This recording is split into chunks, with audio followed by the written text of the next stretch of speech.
विदेशियों के चक्कर में मोदी ने अपने ही देश के लोगों को सड़क पर फेंक दिया है। ये डबडबाई आंखें, सड़क पर बैठी लाचार महिलाएं और मलबे के ढेर में अपना सामान तलाश करते ये लोग इसी देश के बाशिंदे हैं। इनकी जिंदगी में G20 शिखर सम्मेलन से भूचाल आ गया है। अपनी झूठी शान दिखाने के चक्कर में मोदी ने इनके घरों पर बुलडोजर चलवा दिया, सामान उठाकर सड़कों पर फेंकवा दिया।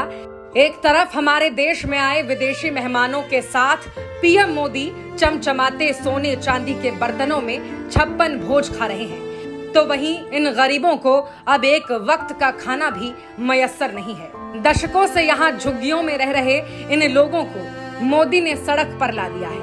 अब ये गरीब अंधेरी सड़कों पर रात गुजारने को मजबूर हैं।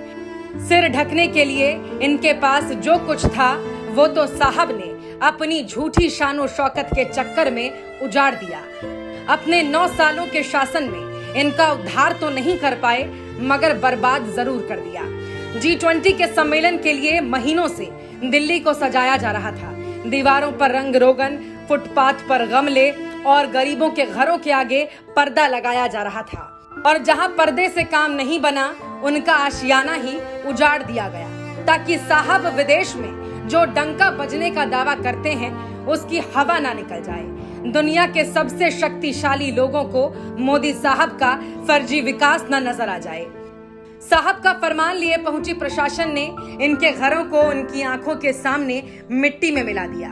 उनके रहने की कोई व्यवस्था नहीं की गई। अब छोटे छोटे बच्चों के साथ पूरा परिवार दर दर भटक रहा है, और उधर मोदी जी दुनिया के सामने फर्जी वाहवाही लूट रहे हैं। सबका साथ कहकर सत्ता में तो आए और अब केवल अपना विकास और अपने मित्रों का विकास कर रहे हैं। इतनी बद्दुआ लेकर कहां जाएंगे साहब? कम से कम भगवान से तो खौफ खाइए।